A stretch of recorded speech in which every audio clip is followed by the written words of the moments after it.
सांब सदाशिव सांब सदाशिव सांब सदाशिव सांब सदाशिव सांब सदाशिव सांब सदाशिव।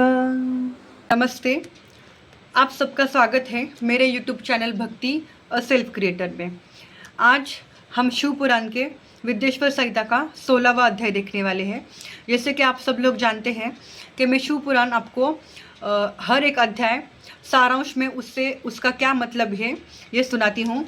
हम अभी तक शिव पुराण के 1 से 15 तक के अध्याय विद्येश्वर संहिता के देख चुके हैं। जिन्होंने नहीं सुना है या जो सुनने के इच्छुक हैं वो मेरे चैनल पे जाके पुराने वाले वीडियोस 1 से 15 तक के अध्याय सारांश में विद्येश्वर संहिता शिव पुराण के सुन सकते हैं। आज के एपिसोड में, आज के वीडियो में हम शिव पुराण विद्येश्वर संहिता का 16वां और 17वां अध्याय देखेंगे। तो चलिए हम शुरू करते हैं हमारा आज का अध्याय विद्येश्वर संहिता अध्याय 16। तो विद्येश्वर संहिता का 16वां जो अध्याय है, यहाँ पे पार्थिव पूजन और उसका फल क्या होता है ये बताया गया है। ऋषि जो सरस्वती नदी के तट पे बैठे हैं, उन्होंने सूत जी से पूछा है कि पार्थिव पूजन का महत्व क्या है, वो करने से क्या होता है। तो सूत जी ने ऋषियों को ये उत्तर दिया है कि पार्थिव पूजन सभी मनोकामना के पूर्ति के लिए किया जाता है। ये सर्वश्रेष्ठ शिव पूजन माना गया है। अगर हम पार्थिव शिवलिंग की पूजा करना चाहते हैं तो हमें किसी भी नदी, तालाब या कुआं जहाँ पे होता है वहाँ की मिट्टी लेकर उसमें दूध मिला के भगवान शिव का शिवलिंग तैयार करना चाहिए। या हम बेल का जो पौधा, बेल का जो पेड़ वृक्ष होता है उसके नीचे की मिट्टी भी हम शिवलिंग बनाने के लिए इस्तेमाल कर सकते हैं। फिर हम उसका आदर करके पूजन करें। हमारे शास्त्रों में 5 प्रमुख देवता बताए गए हैं। उनमें गणेश जी, महादेव जी, पार्वती जी, विष्णु जी और देवी लक्ष्मी जी को, भगवान सूर्य नारायण को बताया गया है। तो हम पार्थिव का पूजन जब करें तब सभी इन 5 प्रमुख देवताओं का स्मरण करें और पार्थिव पूजन सभी मनोरथ पूर्ति के लिए बताया गया है। जब कोई भी लिंग देवताओं द्वारा स्थापित किया गया है तो उसे 3 सेर नैवेद्य चढ़ाना होता है और जो स्वयं निर्मित हुए हैं उसे 5 सेर नैवेद्य चढ़ाने का नियम है। जो 1000 बार नैवेद्य चढ़ाता है वो उस व्यक्ति को सत्यलोक की प्राप्ति होती है, ऐसा इस अध्याय में वर्णित है। और जब हम महादेव का अभिषेक करते हैं तो भगवान शिव के अभिषेक से हमें आत्मशुद्धि होती है। जब हम भगवान शिव का अभिषेक करते हुए उस पर गंध चढ़ाते हैं तो उससे हमें पुण्य की प्राप्ति होती है। नैवेद्य जब हम चढ़ाते हैं तो हमें आयु की प्राप्ति होती है तथा धूप चढ़ाने से धन की प्राप्ति होती है। दीप से ज्ञान और तांबुल से भोग मिलता है। और जब हम भगवान शिव का यथाविधि अनुसार जब पूजन करते हैं, यानी कि उस पर जल चढ़ाते हैं, अत्तर या चावल के दाने, गेहूं के दाने चढ़ाने के बाद जब हमारी विधि विधान से पूजा पूरी हो जाती है तो हमें अंत में उस शिवलिंग को नमस्कार करना चाहिए और भगवान शिव जी का जप करना चाहिए। वो नमः शिवाय भी हो, वो मंत्र हम श्री शिवाय नमस्तुभ्यम भी बोल सकते हैं और श्री शिवाय नमस्तुभ्यम और नमः शिवाय भी बोल सकते हैं। और जब हम भगवान शिव जी का मानसिक पूजन करते हैं तो मानसिक पूजन में भी हमें भगवान शिव जी को नमस्कार करना चाहिए, ऐसा यहाँ पे वर्णित है।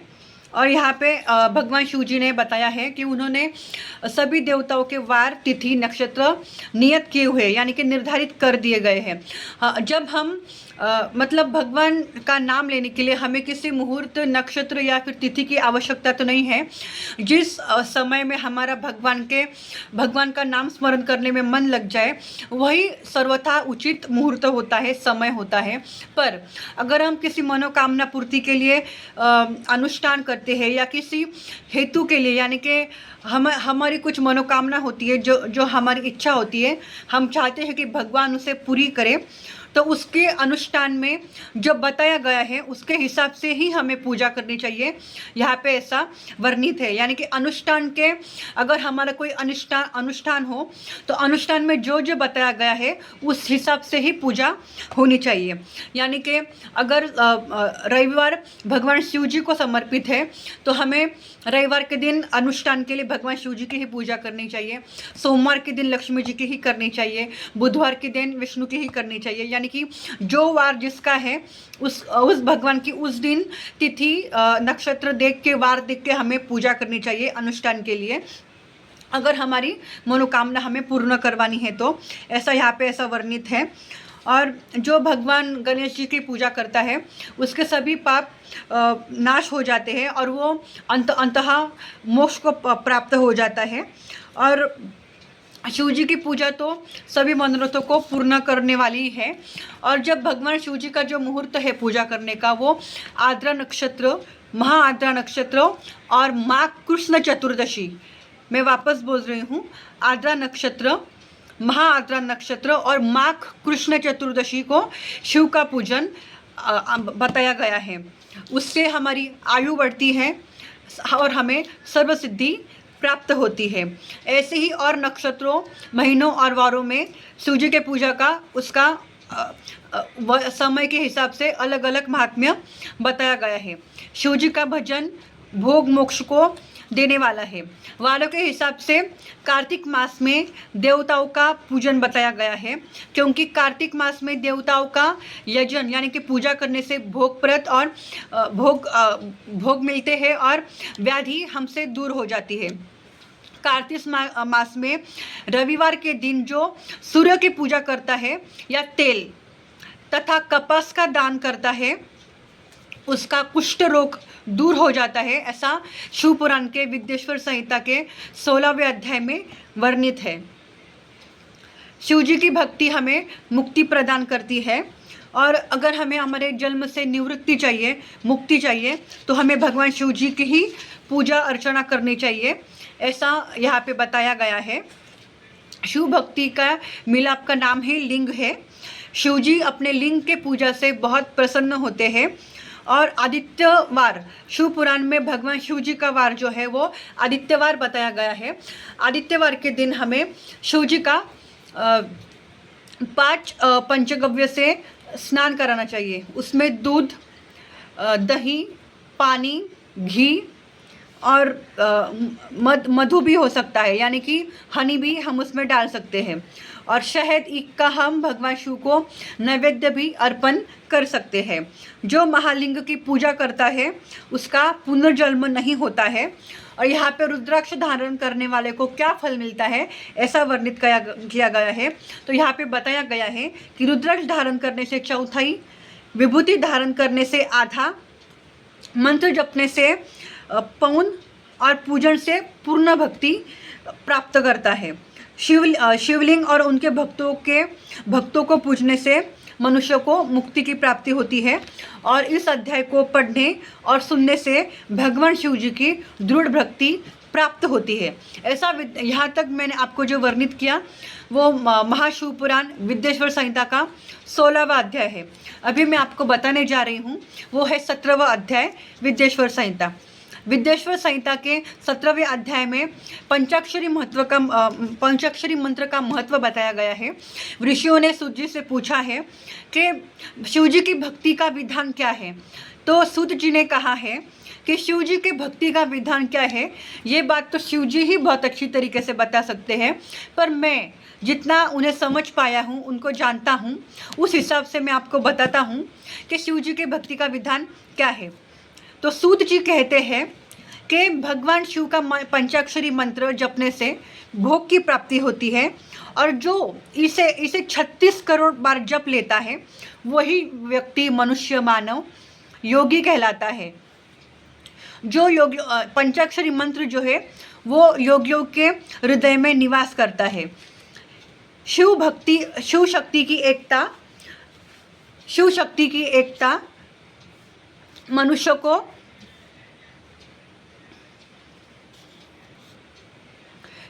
के सारे पापों का नाश करती है। पंचाक्षरी मंत्र के जप से सारे पाप हमसे स्वयं ही दूर जाते हैं तथा निवृत्त की इच्छा से यानी कि मुक्ति की इच्छा से हमें पंचाक्षरी मंत्र का दीर्घकाल जप करना चाहिए।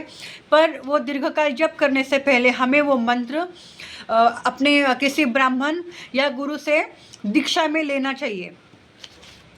संध्या वंदन में सर्वप्रथम हमें ओंकार मंत्र का ही जप करना चाहिए।